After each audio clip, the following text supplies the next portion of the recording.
É um prazer e uma honra estudar este versículo tão poderoso e consolador.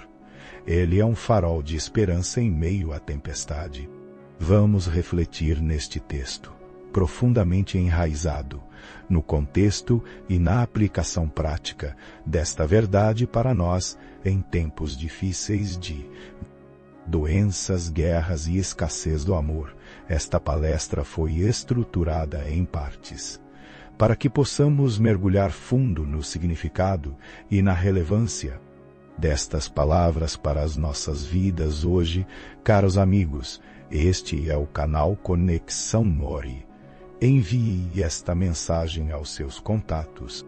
Na França, o cristianismo tem aumentado de modo inesperado, e isto se dá em parte por causa de mensagens compartilhadas nas redes sociais.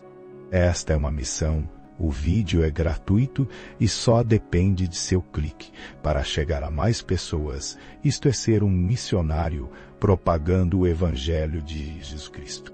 Vamos à palavra de hoje, a matemática divina. Quando o peso da glória supera o peso da dor, porque os nossos sofrimentos leves e momentâneos estão produzindo para nós uma glória eterna que pesa mais do que todos eles. Esta palavra está em 2 Coríntios 4, versículo 17. Amados irmãos e irmãs, hoje gostaria de conversar com vocês sobre um dos versículos mais paradoxais e revolucionários da Bíblia. É um versículo que, se não for lido com cuidado, pode soar quase como uma ofensa. Imagine alguém que perdeu um ente querido, que está enfrentando uma doença debilitante, que foi traído, que está à beira da falência financeira ou de um colapso emocional. Agora, imagine chegar para essa pessoa e dizer: olha, a Bíblia diz que o seu sofrimento é leve e momentâneo. Soa cruel, não é? Soa como uma minimização da dor real e profunda que essa pessoa está sentindo. Lembra os amigos de Jó, que não conseguiram oferecer conforto e apoio, mas sim julgaram-no e tentaram explicar o sofrimento de Jó através de uma teologia simplista e de respostas prontas, ao invés de exercerem compaixão, tanto que ao final Jó orou por eles, perdoando a angústia que eles tinham causado. Mas e se eu disser que o apóstolo Paulo, que escreveu estas palavras, era a última pessoa no planeta que poderia ser acusada de não entender o sofrimento?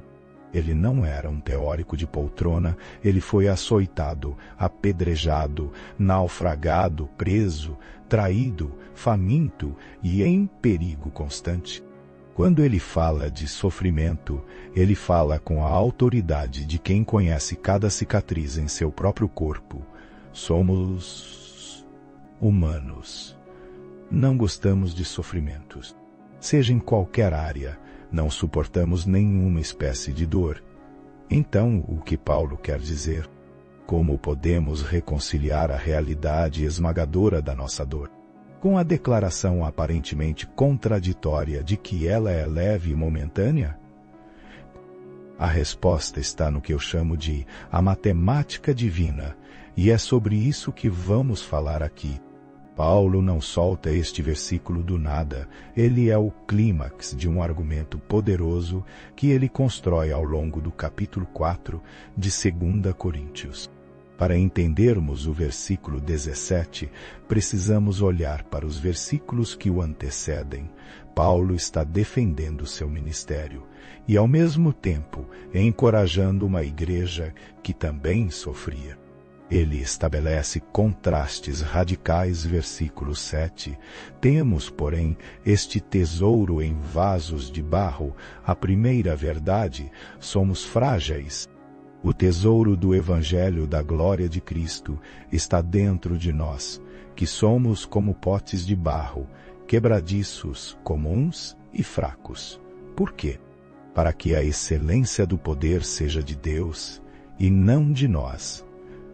A fragilidade é o cenário perfeito para a exibição do poder de Deus. Somos imperfeitos, criado pelo Ser Perfeito. Versículos 8 e 9. Uma lista de sofrimentos reais. Somos atribulados, mas não angustiados, perplexos, mas não desanimados, perseguidos, mas não desamparados, abatidos, mas não destruídos. Paulo nega a realidade do sofrimento. Ele nomeia a pressão, a confusão, a perseguição e o ser derrubado, mas em cada caso, ele aponta para uma graça maior que impede a derrota final. Versículo 16. Por isso não desanimamos. Aqui está a ponte para o nosso versículo. Por isso, por causa dessa dinâmica do tesouro no vaso de barro, não desanimamos. Mesmo que o nosso homem exterior, nosso corpo, nossas emoções, que somos carnais, se enfraqueça e se desgaste, o nosso homem interior, a nossa alma, restaurada pelo Espírito em Cristo, se renova de dia para dia. O sofrimento pode deteriorar o exterior, mas paradoxalmente pode renovar o interior. Como? É isso que o versículo 17 explica. Aqui desmonta a declaração que nos parece dura. Vamos agora dissecar cuidadosamente cada parte desta declaração monumental. 1. Sofrimentos leves e momentâneos. Como Paulo pode chamar de leve? Uma pedrada que quase o matou. Como pode chamar de momentânea anos de prisão? A chave aqui é a perspectiva da eternidade. Para Deus não há tempo passado ou futuro. Deus é o Senhor do tempo. Ele é a própria eternidade, o salmista diz, de eternidade. A eternidade. O Senhor é Deus. Salmos 90, versículo 2. Paulo não está medindo o sofrimento com uma régua terrena, mas com uma régua celestial. Somos eternos. Cristo nos eternizou em Cristo. Somos nova criatura. Quando colocados na balança da eternidade, mesmo os sofrimentos que duram uma vida inteira, 70, 80, 90 anos, são piscar de olhos. Em comparação com sempre, com para sempre, é uma questão de proporção cósmica, momentâneo. Não significa que não dói.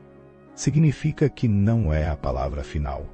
Ele tem um prazo de validade. Segundo, estão produzindo para nós. Esta é a palavra mais dinamite do versículo. Produzindo. O sofrimento, no plano de Deus, não é um acidente inútil, uma tragédia sem sentido. É ativo. Ele está trabalhando, gerando, realizando algo. Não é um buraco negro que consome tudo, é uma fornalha que forja algo novo. Deus é o mestre em pegar o lixo da nossa vida e reciclá-lo em fertilizante para o nosso crescimento. O sofrimento é a matéria-prima que ele usa para uma obra de arte de glória. Somos forjados. Passamos pelo forno para nos tornar ouro. Eis que eu mesmo te refinei. Todavia, não como a prata, eu te provei na fornalha da aflição, por amor de mim mesmo, por causa da minha própria pessoa. Isaías 48. Terceiro, uma glória eterna. O que é essa glória? Não é apenas ruas de ouro e coroas. No contexto bíblico, glória é o peso, a importância, a beleza radiante e a presença manifesta do próprio Deus. É experimentar, conhecer e refletir mais profundamente o caráter de Cristo.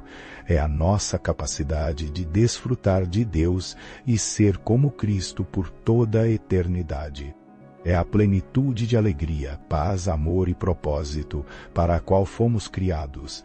É o tesouro, dentro do vaso de barro, se manifestando plenamente. Quarto ponto, que pesa mais do que todos eles. Aqui está a matemática divina. Deus nos convida a colocar 2 pesos numa balança cósmica. No prato de baixo, coloque todos os seus sofrimentos, toda a dor, toda a lágrima, toda a noite de insônia, todo o diagnóstico assustador, toda a traição, toda a perda. Amontoe tudo, é um peso imenso, quase insuportável. Agora no prato de cima, coloque o que esse sofrimento está produzindo, a glória eterna. E a balança, de forma espetacular e miraculosa, pende radicalmente para o lado da glória. O peso da glória eterna supera, ofusca e torna insignificante. Em termos comparativos, o peso de todo o sofrimento combinado. Como podemos viver isto? Tudo isso é lindo na teoria, mas como aplicamos essa verdade quando a dor aperta? Tenho que mudar nossa perspectiva. A primeira batalha é na mente. Precisamos conscientemente trocar as lentes em vez de olhar para a dor com a lente de aumento da autopiedade. Precisamos olhar para ela com a lente grande angular da eternidade.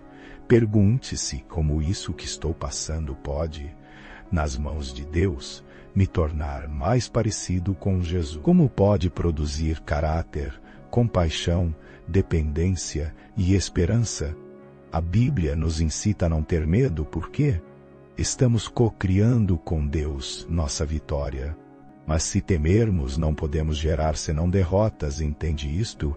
Valorize o invisível. 2 Coríntios 4, versículo 18, diz logo em seguida: não atentando nós nas coisas que se veem, mas nas que se não veem, porque as que se veem são temporais, e as que se não veem são eternas. A fé é a certeza das coisas que não se veem. Nossos olhos humanos não podem ver Deus trabalhando em seu plano. Mesmo assim, temos que crer.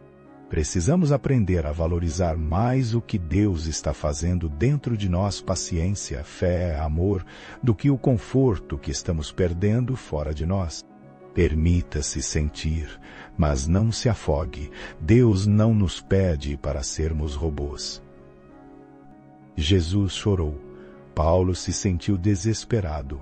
É humano e saudável sentir a dor. A promessa não é a ausência de lágrimas, mas a presença de Deus para enxugá-las. Chore, mas chore aos pés da cruz. Clame, mas clame para o Pai que ouve. A diferença está entre sentir a dor e ser definido por ela. Compartilhe conforto. 2 Coríntios 1, versículo 4, diz que Deus nos consola em toda a nossa tribulação, para que possamos consolar os que estiverem em qualquer angústia, com a consolação com que nós mesmos somos consolados por Deus.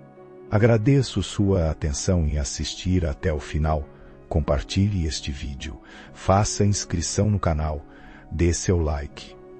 Você não paga por isto, mas aumenta seu crédito com o Pai. Que Deus nos dê graça para, em meio à dor, confiar na sua matemática divina para erguer os olhos e enxergar, pela fé, o peso eterno de glória que está sendo produzido e que um dia fará toda lágrima valer a pena.